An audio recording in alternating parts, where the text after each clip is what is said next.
mejor dicho, esto lo hacemos en 2 clases. Hoy día conmigo hacemos músculo de un tipo y la próxima clase con la doctora Marjorie van a hacer la otra clase de tejido muscular. ¿Qué podemos decir en términos generales del tejido muscular? De hecho, que es el que está vinculado al movimiento. Todo lo que tenga que ver con movimiento grosero de la anatomía es músculo. ¿Verdad? Cuando me refiero a movimiento grosero es que se pueda evidenciar, que se pueda ver, que se pueda objetivar.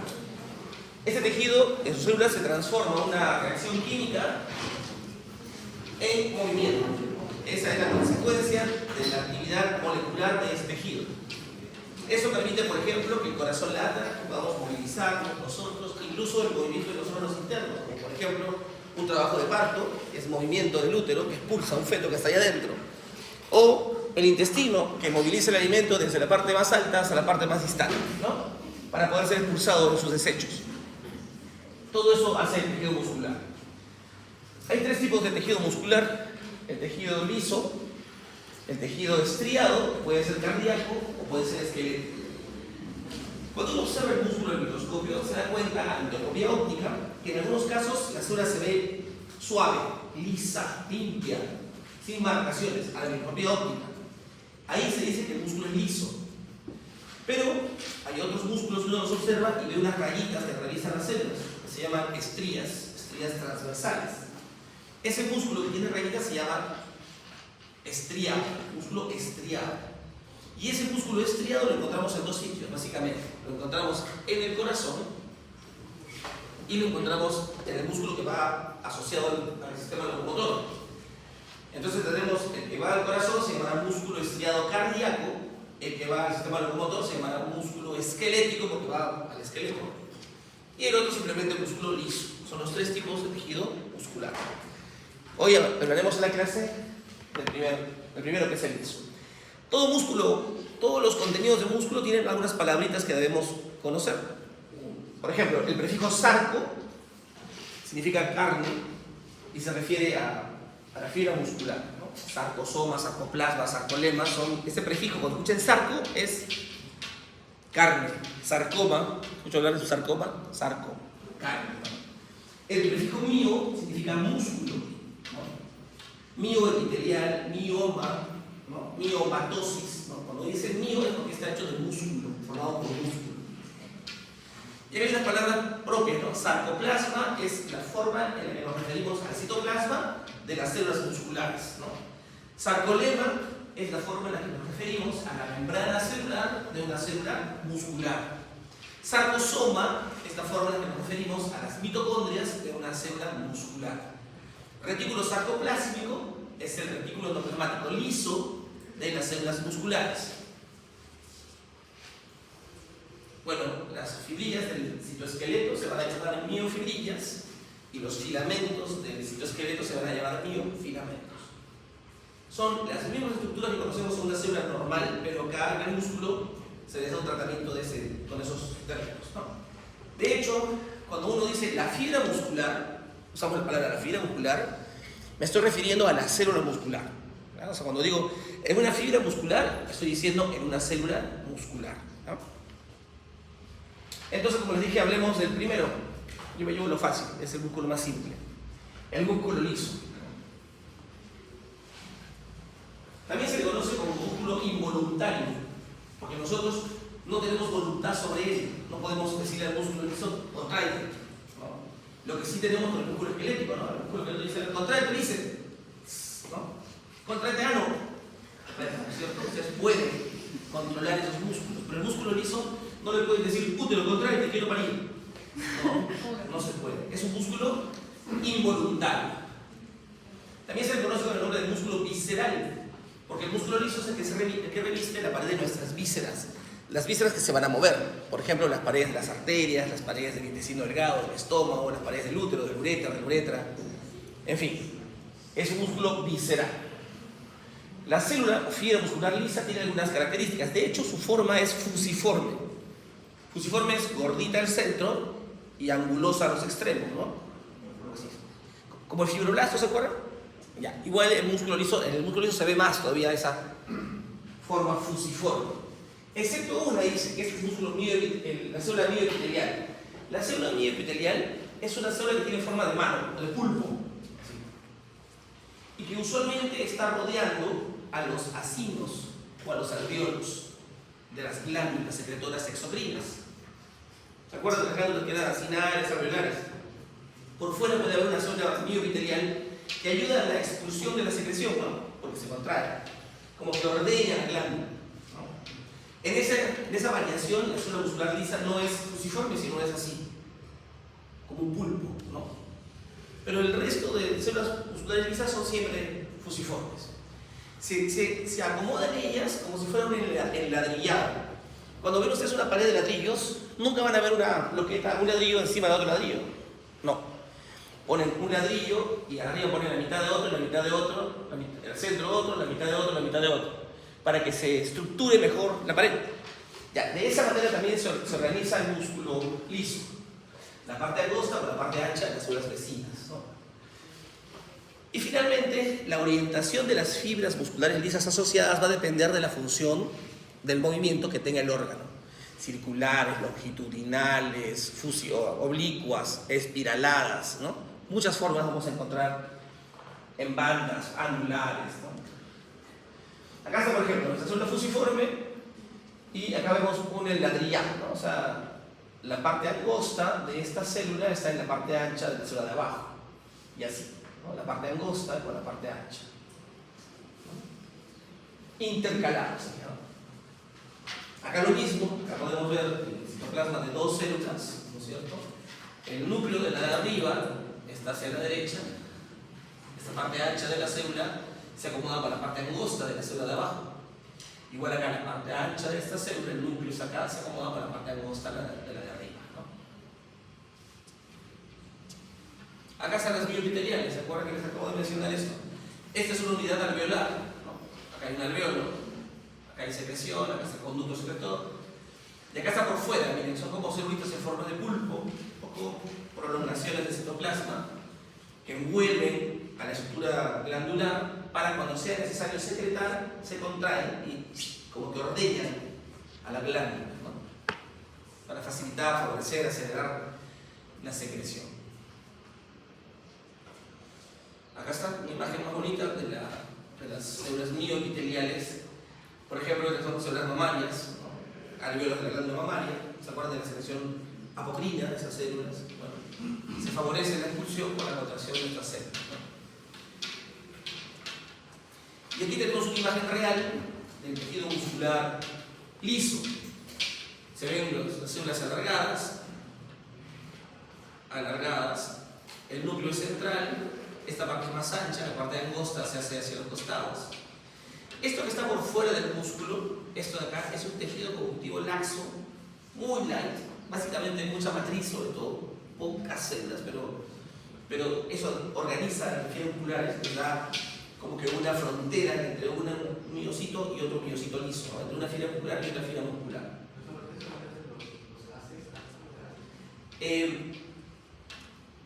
En el músculo liso no identificamos claramente haces.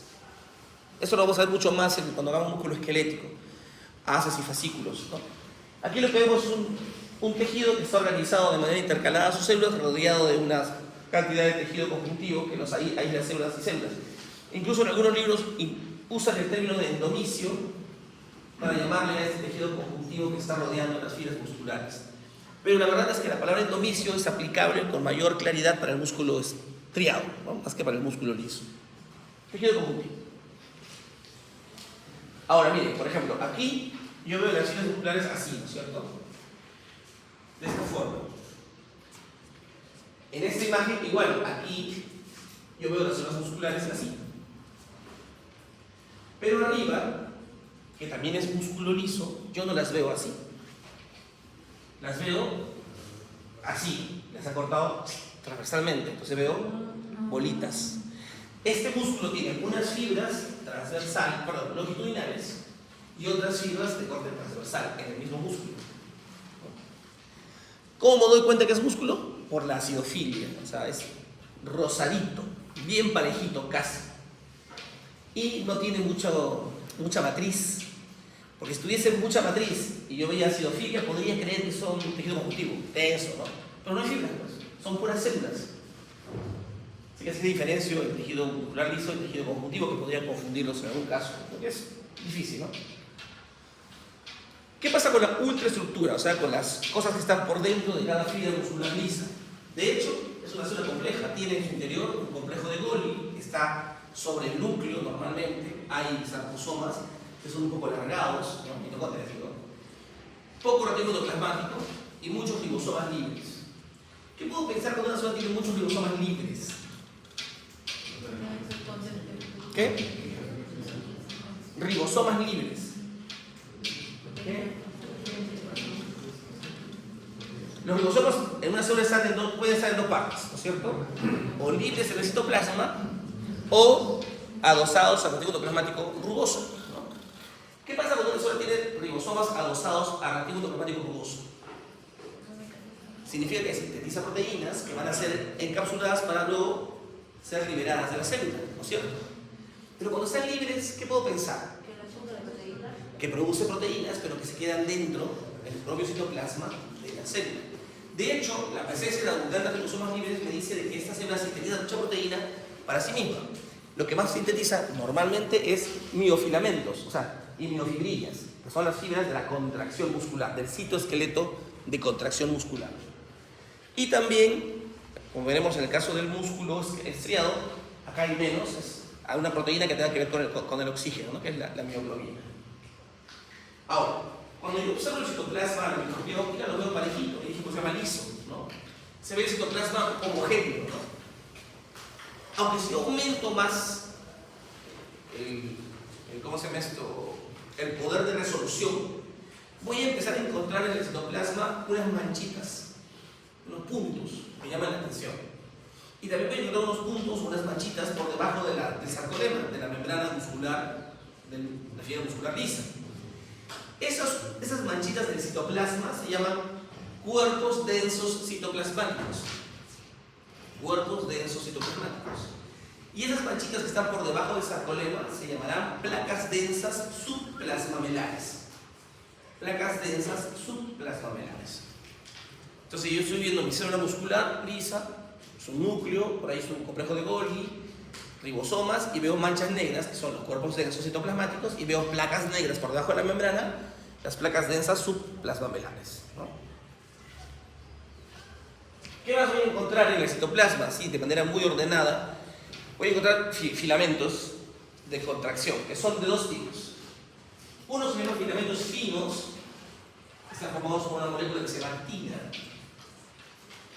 La actina es una molécula, una proteína de naturaleza globular, se llama actina G, pero que en el caso de las fibras musculares se junta con otras actinas a manera de collar de perlas para formar una actina F o filamentosa. Y ese es el filamento fino, la actina es el filamento fino o miofilamento fino. Y veo otros filamentos que son más gordos, más gruesos, más densos, que se llaman filamentos de miosina. La miosina es una molécula que tiene la forma de una coma, es decir, una bola o cabeza de la miosina con una cola o cola de la miosina. Y entre la cabeza y la cola hay un cuello. Ese cuello es así, móvil. Entonces yo en el citoplasma voy a encontrar actina y miosina, filamento fino y filamento grueso. Y además voy a encontrar otro filamento que es un filamento intermedio que se llama desmina, que solamente tiene función estructural. Los dos primeros, la actina y la miosina, tienen una función vinculada a la contracción muscular. En cambio, la desmina solo tiene que ver con la forma que tiene la célula, ¿no? Solo estructural. En la fibra muscular lisa no se observan microtúbulos, no se ven tubulinas, ¿no? ¿Y cuál es la relación entre actina y miosina? Es por cada molécula de miosina voy a encontrar entre 12 y 14 actinas, ¿no? O sea, la proporción es 12-14 por una miosina, ¿no? En esta descripción, ¿alguna pregunta? Ya, entonces acá yo tengo mis células musculares, acá es una microfotografía electrónica, ¿no es cierto? ¿Qué estoy viendo aquí? Estoy viendo los núcleos, veo varias células, veo los núcleos, veo además el retículo plasmático, veo muchos sarcosomas, veo el tejido conjuntivo que separa las células musculares, ¿no? Está marcado con un asterisco rojo. Esta imagen que está ahí, yo la voy a cortar transversalmente, ¿no? Está longitudinal, ¿no es cierto? Voy a hacer un corte transversal y lo voy a girar. Y se ve así, ¿no? Lo mismo que estaban viendo hace un rato, ahora están a un corte transversal. Y este corte es para que vean, aparte que se ve el núcleo y el citoplasma, las flechas azules están señalando los cuerpos densos citoplasmáticos. Cuerpos densos citoplasmáticos. Y las flechas rojas están señalando las placas densas subplasmamelares. Cuerpos densos citoplasmáticos y placas densas subplasmamelares. Ahorita vamos a ver para qué sirve, ¿no? Aquí tenemos la imagen de un cuerpo denso citoplasmático. Y ese aumento, que es un aumento de microfotografía electrónica, es mucho más aumento que lo que se ve con el microscopio óptico, me permite ver algunas estrías, unas ramitas muy finitas del citoplasma, ¿no? Esas líneas que ven en el citoplasma muy finas son los filamentos de actina y miosina, sobre todo los de miosina que se ven más, ¿no? Yo por cada miosina que veo ahí debo saber que hay entre 12 y 14 actinas alrededor, ¿no? Aquí otra vez para que vean. Por ejemplo, acá está la célula, el núcleo celular a la izquierda, el aparataje de organelas, ¿no? Hacia la derecha. Esto es citoplasma, esto es citoplasma. Aquí se ve el 1, es un cuerpo denso citoplasmático. Acá el 2 es una placa densa subplasmamelar. Y este citoplasma que está acá se ven unas rayitas muy finas que son la actina y la miosina, ¿no? Si se dan cuenta, la fibra muscular lisa ha guardado su arsenal de organelas y ribosomas para la parte central de la célula. Toda la periferia de la célula está llena de citoplasma, rica en filamentos de actina y de miosina. En esta imagen también se puede ver claramente la gran cantidad de ribosomas libres. ¿Ven? ¿Qué manera de haber ribosomas libres? Lleno de ribosomas libres, ¿no?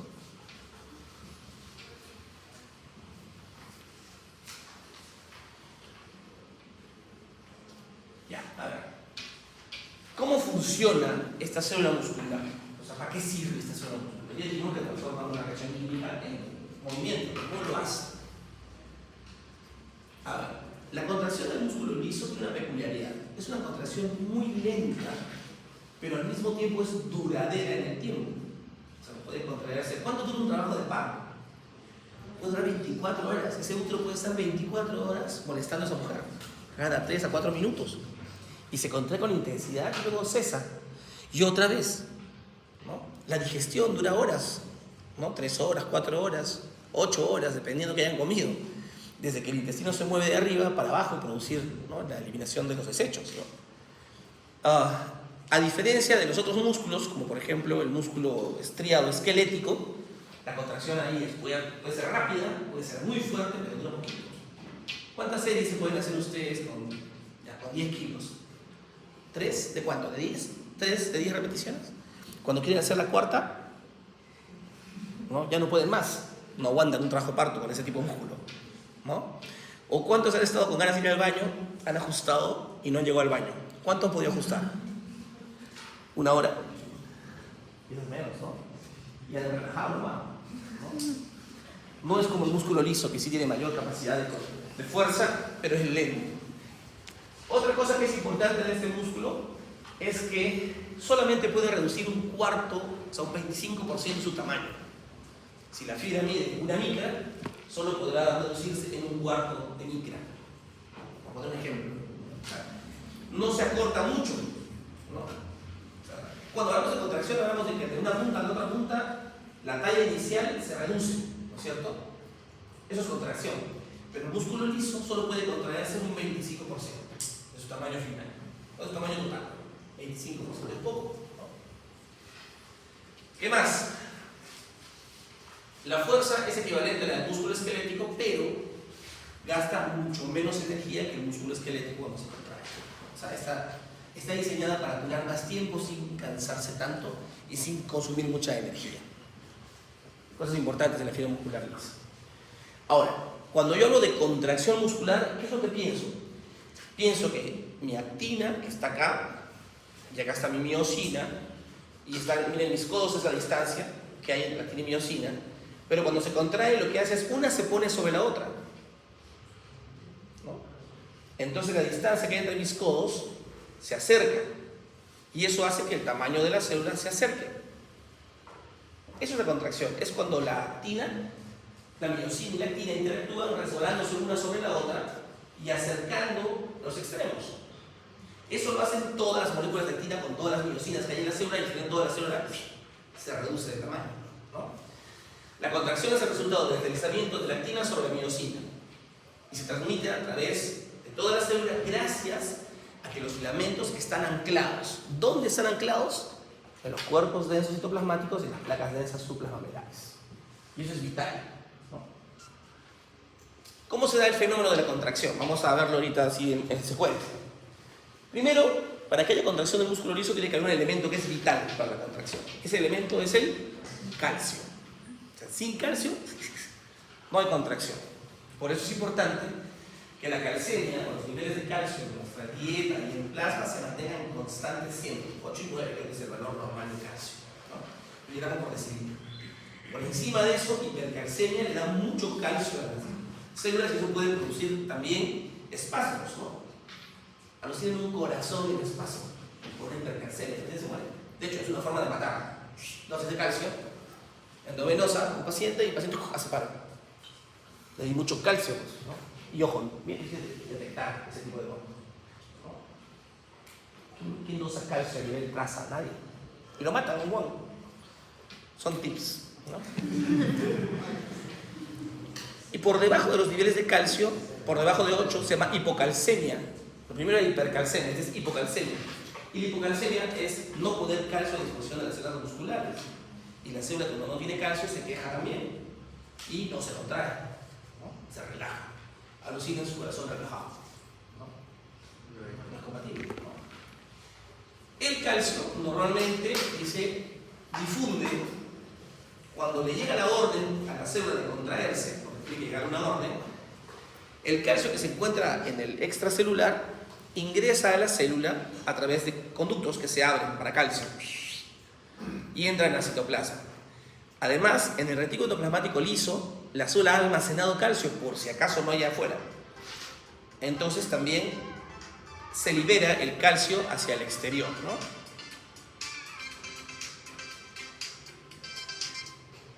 Se libera el calcio hacia el exterior y los niveles de calcio en citoplasma aumentan.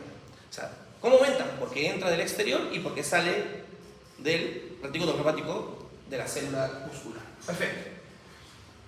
En ese momento el calcio se une a una molécula reguladora o moduladora que está en el citoplasma que se llama calmodulina, moduladora de calcio. La calmodulina. La calmodulina permite que se active una enzima que es una ATPasa. Cuando hablamos de ATPasa, sabemos que va a separar un fósforo del ATP para producir energía, ¿no es cierto? Y cuando la calmodulina permite que se libere energía de la ATPasa, a través de la acción de la ATPasa, y se libera ese fósforo, se produce un movimiento de la cabeza de la miosina. Y esa cabeza de la miosina que está casi dándole un besito a la actina, al moverse, hace esto. Y la empuja por sobre, una sobre la otra. Y el músculo se contrae. Entonces tiene que haber calcio, tiene que haber energía, ¿no? Para que la bisagra de la cabeza de la miosina se contraiga y se permita el acortamiento de las placas en los cuerpos densos.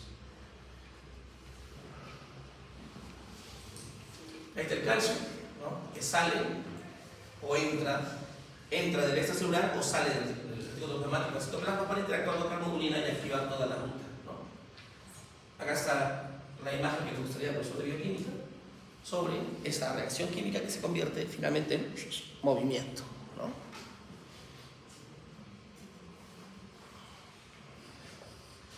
Aquí tenemos, por ejemplo, arriba tenemos la actina, que es una bolita que forma un collar de perlas. En este caso se ha asociado a otra, la doble collar de perlas, el miofilamento fino, ¿no es cierto? Y abajo tenemos muchas miosinas. Acá hay una cabeza de miosina con su cola, una cabeza de miosina con su cola, otra cabeza con su cola, y así. Y saben que esta cabeza y su cola tienen movimiento de bisagra de la cabeza. Y como está en contacto con la actina, ese movimiento hace que se acorte la distancia entre ellas. Ahora, esa orden para que se contraiga el músculo liso puede llegar de dos formas al célula. Una forma se llama movimiento de contracción unitaria o visceral, de un ritmo automático, y el mecanismo se transmite de célula a célula a través de uniones fisura y se intentan contraer todas juntas. Por ejemplo, eso pasa en el útero, por ejemplo. Las células del útero el útero llega a un tamaño final tras la gestación, 37 semanas, 38 semanas, ya no puede distenderse más y ese bebé está maduro, hay que sacarlo, y un grupo de esas células se activan y dicen ya, vamos a sacarlo, ¿no? Esas células al activarse se contraen, liberan calcio al interior del citoplasma y por uniones comunicantes o uniones fisuras ese calcio pasa a las células vecinas, ¿no? Y a todas en cadena, de tal forma que el útero se contrae arriba y empieza a contraerse todo hacia abajo, ¿no? Se pasan la voz unas células a otras, pero esa pasada de voz es casi inmediata, o sea, como pasa la corriente, ¿no? En 10 segundos ya se contrayeron todas las células. Eso se llama contracción visceral, ¿no? O sea, unas células del grupo de la mancha recibieron la orden que llega de un nervio y le dice ya, empieza a contraerte, y esas células le pasan la voz a las otras. ¿Se entiende? ¿A través de qué? De uniones entre sus citoplasmas, uniones comunicantes o uniones fisuras, ¿no? Se pasa la voz. La otra forma de que se llegue a la orden es que cada célula tenga un nervio. O sea, cada célula le llegue la orden al mismo tiempo. Entonces el nervio le dice, contraete, y todas se contraen. Eso se llama contracción multiunidad. Multiunidad. Eso pasa, por ejemplo, en el iris. En el iris, todas las células tienen su nervio. De tal forma que cuando ustedes están ahorita en un ambiente oscuro y las pupilas están abiertas, porque las células están en esa posición, y salen al sol, en ese momento automáticamente todas las células se relajan para que se cierre, ¿no?, la pupila y entre menos luz. Pero lo hacen todos al mismo tiempo porque todas reciben la misma orden del sistema nervioso a través de un nerviecito. No se pasan la voz unas a otras. ¿Ah? Entonces ya saben, las viscerales suelen ser unitarias, el movimiento peristáltico, el movimiento del útero, la expulsión de la orina de la vejiga, ¿no? Son como que de arriba abajo. En cambio, las multiunidad son todas con su nervio y todas se contraen al mismo tiempo. Ahora, las fibras musculares lisas usualmente nunca están totalmente relajadas y nunca están totalmente contraídas. Mantienen una semicontracción. Esa semicontracción se llama tono muscular, el músculo liso. Tono muscular. Y el tono muscular es el que permite, por ejemplo, un diámetro constante de las arterias, de las venas. Porque si yo contrajera todas las arterias y las venas al mismo tiempo, ¿qué pasaría con la sangre que está ahí adentro? ¿A dónde se iría? ¿No es cierto? Sería un caos, ¿no? Porque si yo tengo las arterias en un tono para contener 5 litros y las contraigo, ya, las contraigo en su 25%, alucinen. Entonces ya no entran 5 litros, entrarían 3 litros 850. 3 litros 800. ¿Y qué hago con ese litro 200 de sangre? ¿A dónde lo mando? No se puede. Entonces, por eso se mantiene siempre una semicontracción permanente. Y cuando hay relajación, se relajan unos cuantos vasos. O cuando hay contracción, se contraen unos cuantos vasos. El resto mantiene el tono.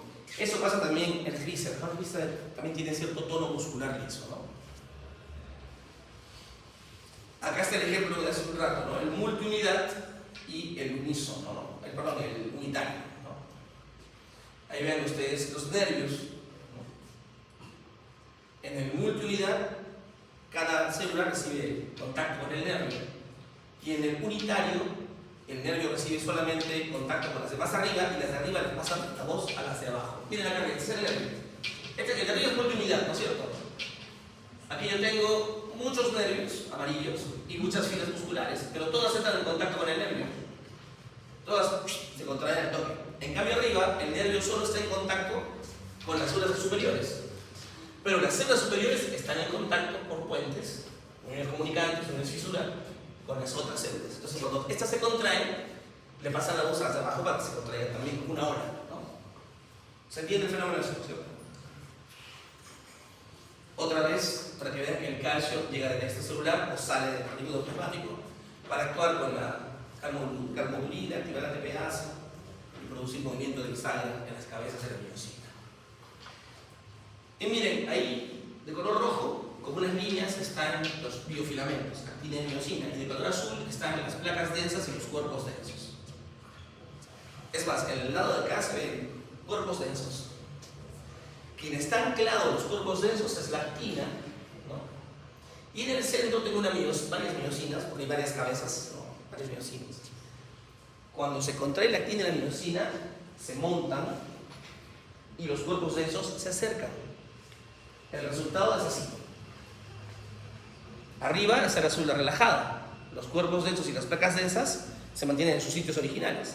Pero cuando llega el calcio y se activa la contracción, las actinas se montan en las miosinas y traccionan los cuerpos densos, que traccionan a las placas densas, y la célula se reduce un 25%. Es una célula contraída. ¿Se entendió el fenómeno ese? Esto es fácil. El problema va a ser cuando hagan muscular estriado. Ahí sí la cosa es un poco difícil de entender, ¿no? Marjorie que se encargue de eso. ¿Alguna pregunta con respecto al músculo liso?